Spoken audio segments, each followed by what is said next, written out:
Good evening and welcome back to another episode of the market round table. Market round table में आप सबका स्वागत है। आज हम निफ्टी और बैंक निफ्टी की आउटलुक के बारे में बात करने वाले हैं और साथ साथ में हम ये भी देखने वाले हैं कि निफ्टी का आज मूव कैसा रहा। तो चलिए स्टार्ट करते हैं। बट शुरू करने से पहले मैं एक डिस्क्लोजर देना चाहता हूँ कि मैं एक सेबी रजिस्टर्ड फाइनेंशियल एडवाइज़र नहीं हूँ। तो मेरे व्यू के हिसाब से अगर आप ट्रेड ले रहे हैं तो प्लीज़ अपने रिस्क रिवॉर्ड को फॉलो कीजिए और ट्रेड लेने से पहले आप अपने फाइनेंशियल एडवाइज़र से ज़रूर डिस्कस कीजिए। आज का दिन बहुत ज़बरदस्त है। इनफैक्ट कल के दिन पे हमने जो डिस्कस करा था, कल के दिन में हमने ये डिस्कस करा था कि प्राइस अपने एक सपोर्ट लेवल पे था और हम ये एक्सपेक्ट कर रहे थे कि या तो इस लेवल को वो ब्रेक डाउन कर देगा और या फिर इस लेवल पे हमें कोई एक बुलिश प्राइस एक्शन दिखता है जो इस लेवल्स को ब्रीच आउट करता है। तो एक ऊपर के जो लेवल्स थे वो पहला जो लेवल था वो था 25,000 का और दूसरा जो लेवल था 25,100 का। तो ये दो लेवल्स हमने मार्क कर रखे थे कल भी कि अगर प्राइस ऊपर की साइड पे जाता है तो वहाँ वहाँ तक जा सकता है। और इंटरेस्टिंगली अगर आज आप देखें तो प्राइस ने पहले पहले 15 मिनट में ही गैप अप किया था और गैप अप करने के बाद में एक अच्छी रैली आई। तो इस कैंडल पे हमने बेसिकली मेरे जो पोजीशंस थी उसके अंदर मेरे कॉल और पुट दोनों सेल थे 25,000 के।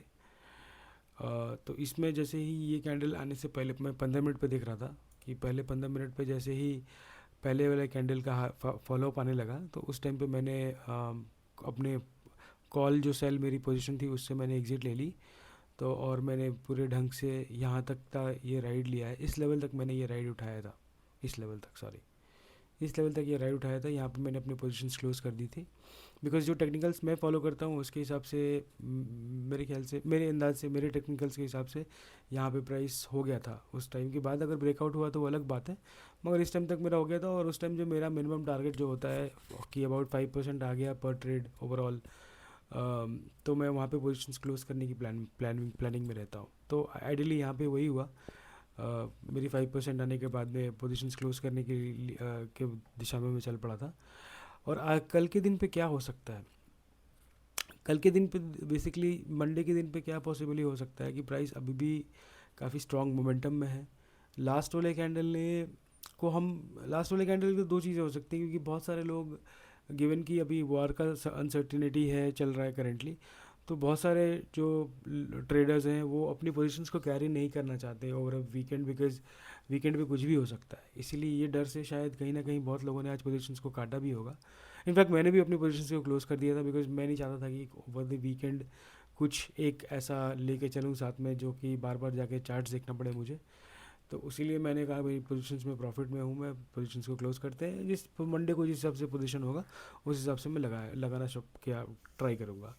फ़िलहाल के लिए अगर हम देखें तो जो प्रीवियस जो सपोर्ट लेवल्स जो थे मेरे, ये जो रेजिस्टेंस था यहाँ पे जो बाद में सपोर्ट का काम करने लगा, ये ब्रेक डाउन होने के बाद में अब उम्मीद है कि ये वापस से ब्रेक रेजिस्टेंस का काम करे। मगर अब देखना है आगे के दिन पे। अगर निफ्टी अगर ये 25,140 वाले लेवल के ऊपर क्लोज देता है तो मोस्ट लाइकली 222 या 230 के लेवल को निफ्टी दिखा सकते हैं एक बार। पर अगर ये नीचे की साइड पे अगर मान लीजिए जाता है प्राइस और ये 25,000 के लेवल को ब्रीच डाउन करता है, वापस ब्रेक डाउन करता है, तो एक उम्मीद होगी कि वापस से निफ्टी 24,800 वाले लेवल्स को टेस्ट कर सकता है। पर उसके बाद निर्भर करेगा कि उसके बाद वाला प्राइस एक्शन कैसा रहता है। मगर हाँ, ओवरऑल व्यू हम दोनों साइड के लिए प्रिपेयर रहते हैं कि अगर ऊपर गया तो क्या हो सकता है, नीचे गया तो क्या हो सकता है। और अगर 25,200 के लेवल्स को अगर वो प्राइस ब्रीच करता है तो मोस्टली जो हमारे नेक्स्ट लेवल्स होंगे वो ये गैप का लेवल होगा, वो है 25,700। 700 से 750 के बीच में ये जो लेवल है हमारा, जो नेक्स्ट अगर ये यहाँ से ब्रीच आउट करता है तो जो नेक्स्ट पॉसिबल जो लेवल्स हो सकते हैं वो ये रेंज के भीतर हो सकता है, जो कि है 25,600 से 750 के बीच में। तो देखना है कि मंडे को क्या होता है। जिस हिसाब से प्राइस एक्शन होगा उस हिसाब से हम डिसीजन लेंगे और उस हिसाब से हम ट्रेड्स को मनूवर करेंगे। चलते हैं बैंक निफ्टी की ओर। बैंक निफ्टी ने आज गैप को अच्छी तरीके से डिसाइसिवली फिल किया और फिल करने के बाद में ऊपर में क्लोज भी दिया है। पर ऊपर की साइड पे बहुत स्ट्रॉन्ग फॉलोअप अभी बड़े टाइम फ्रेम पे नहीं है। बट हाँ, इसने ये ब्रीच किया है तो इसको हम बेनिफिट ऑफ डाउट दे सकते हैं कि जो गैप लेवल था वो कम्प्लीटली फिल हो गया और प्राइस ऊपर की दिशा में चलने की संभावना है। मगर अभी क्लोजिंग के टाइम पे ये एक शूटिंग स्टार जैसा एक प्राइस एक्शन था। तो कहीं ना कहीं ये एक ज़रूर की कॉशन का है कि बिकॉज ऊपर के लेवल्स पे सेलर्स आ रहे हैं, ऐसा ये प्राइस एक्शन का मतलब टिपिकली होता है। मगर इसके पीछे दो रीज़न हो सकता है कि आज फ्राइडे है अगर, और लोग कल में अपनी पोजीशंस कैरी नहीं करना चाहते हो, तो उसके कारण भी हो सकता है कि लास्ट मोमेंट में प्रॉफिट बुकिंग भी आई हो, तो उसके कारण हो सकता है ये आया हो। मगर ये अगर इसके इसके हाई के ऊपर अगर क्लोज देता है मंडे को, तो उम्मीद ये की जा सकती है कि बैंक निफ्टी ये वाले लेवल जो कि 56,600 के लेवल्स के करीब करीब जाने के संभावना रहेगी, क्योंकि ये लेवल पहले के जो सपोर्ट्स थे जो अब रेजिस्टेंस के काम कर सकते हैं।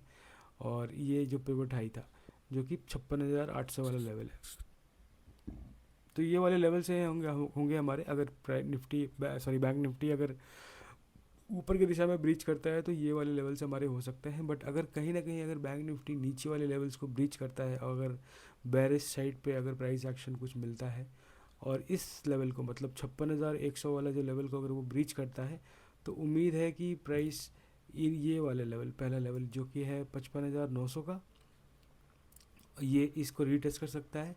और इसको अगर ब्रेक डाउन करता है तो मोस्ट लाइकली 55,500 के लेवल्स को बैंक निफ्टी मंडे को दिखा सकता है, मंडे या ट्यूसडे जब भी हो दिखा सकता है। या फिर ये भी हो सकता है कि प्राइस यहाँ से साइडवेज चला जाए और साइडवेज रह करके वापस से ऊपर से ब्रेकआउट कर जाए, या फिर साइडवेज जा करके नीचे एक बार के लिए छोटा सा ब्रेक डाउन भी कर दे। तो अभी देखना है कि दोनों साइड पे हमने अपने व्यू बना के रखे हैं, दोनों साइड के लेवल्स भी मार्क कर रखे हैं कि ऊपर गया तो क्या और नीचे गया तो क्या। तो दोनों साइड से अगर हम प्रिपेयर रहेंगे तो हमारा काम आराम से इसमें बन सकता है। चलिए क्विकली देख लेते हैं एक बार निफ्टी के हैवी वेट्स के अंदर क्या चल रहा है। चलते हैं रिलायंस पे।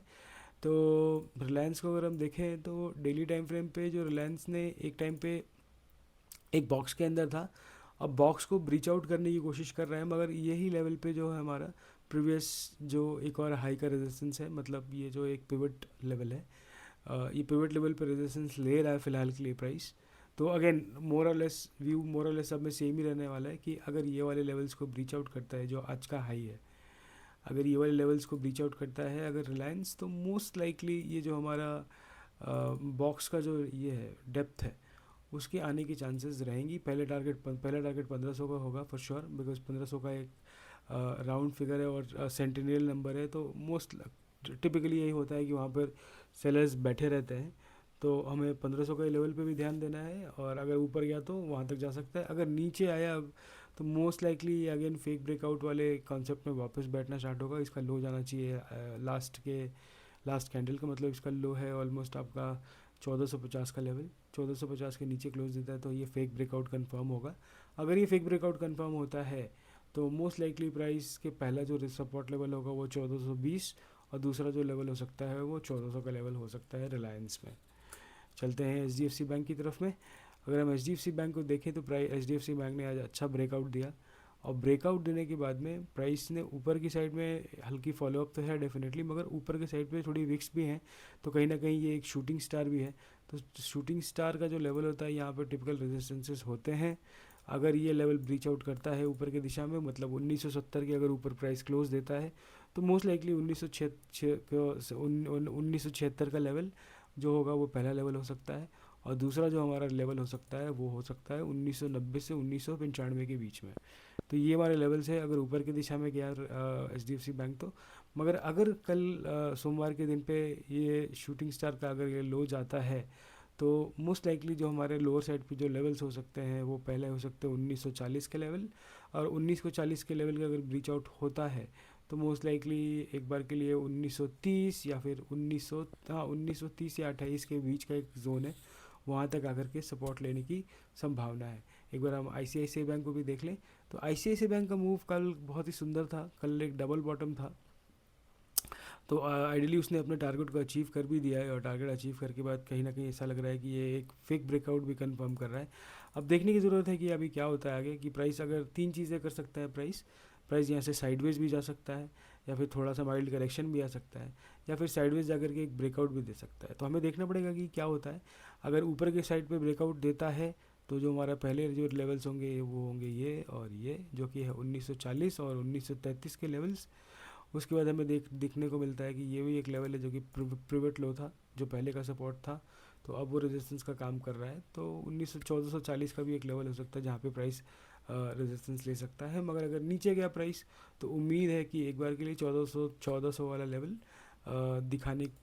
दिखा सकता है। ऐसा हो सकता है कि वो वाला लेवल्स दिखा सकता है। तो ओवरऑल हमारा व्यू यही था। एक बार हम इन्फी की नज़र की तरफ भी ध्यान दे देते हैं अगर, तो इन्फी कंपैरेटिवली वीक दिख रहा है। ये पहले वाले सपोर्ट्स थे जो कि अब रेजिस्टेंस का काम कर रहे हैं, और इस रेजिस्टेंस के पास में ऑलमोस्ट एक बेरिश गल्फ है। तो हमें देखना है कि यहाँ पे हमने ट्रेड इसने नहीं लिया क्योंकि जो पहला सपोर्ट लेवल है वो इसी लेवल पे 1611 वाले लेवल पे, तो कहीं ना कहीं वो एक अच्छा रिस्क रिवॉर्ड नहीं रहेगा। तो ये सोच करके हमने ये ट्रेड को एग्जीक्यूट नहीं किया। बट अगर ये इसके नीचे अगर 1611 के नीचे अगर क्लोजर देता है अगर इन्फी, तो मोस्ट लाइकली 1595 या 96 वाला लेवल हो सकता है जो कि पहला सपोर्ट की तरह काम कर सकता है। और दूसरा हमारा ये भी लेवल हो सकता है जो कि है 1590 वाला लेवल, जहाँ पे प्राइस आकर के वापस सपोर्ट लेने की संभावना होगी। तो हम देखते हैं आगे के दिन क्या होता है। मगर अगर ये ब्रेकआउट करता है ऊपर के साइड पे, और ये वाले लेवल जो कि है 1632 वाला लेवल, अगर ये भी ब्रीच आउट करता है, तो मोस्ट लाइकली 1640 या 1650 वाला लेवल को एक बार के लिए प्राइस टेस्ट कर सकता है इन्फी में। तो आज के लिए इतना ही है निफ्टी और बैंक निफ्टी का व्यू। कल के सेशन में मिलेंगे दोबारा। कल के सेशन में मैं कैंडल पैटर्न्स के बारे में और डिटेल में बात करूँगा। हम देखेंगे कि कैंडल्स को कैसे ट्रेड करते हैं। सिंगल में एक बहुत स्ट्रॉन्ग सिंगल कैंडल पैटर्न है जिसको हम डोजी बोलते हैं, और डोजी काफ़ी इफ़ेक्टिव भी होती है अगर आप उसको ध्यान से यूज़ करना समझ गए तो, और वो भी बड़े टाइम फ्रेम पे, तो वो आपको अच्छे रिटर्न्स देगी और आपको इतनी रिफाइंड एंट्री मिलेगी और आपका स्टॉप लॉस इतना ही छोटा रहने वाला है जिससे आपका रिस्क रिवॉर्ड बहुत ज़्यादा ही इम्प्रूव हो जाएगा। तो फिर ट्यून रहिए कल के लिए। कल मैं जितनी जल्दी मेरे को समय मिलेगा पर उतनी जल्दी मैं ये वीडियोस ऑन डोजीज ज़रूर डालूंगा। इन द मीन वाइल अगर आपको कोई भी ऐसा कोई चार्ट हो या कोई ऐसे इंडेक्सेस हो या फिर कोई कमोडिटी हो जिस पे आपको मेरा लेवल एनालिसिस करवाना हो या फिर आपको पूछना हो मेरे से कोई सवाल, तो आप मेरे कमेंट सेक्शन पे ज़रूर डालिए। मैं इस पर ज़रूर चर्चा करूँगा मेरे अगले वाले सेशन में। धन्यवाद। Good night. Take care.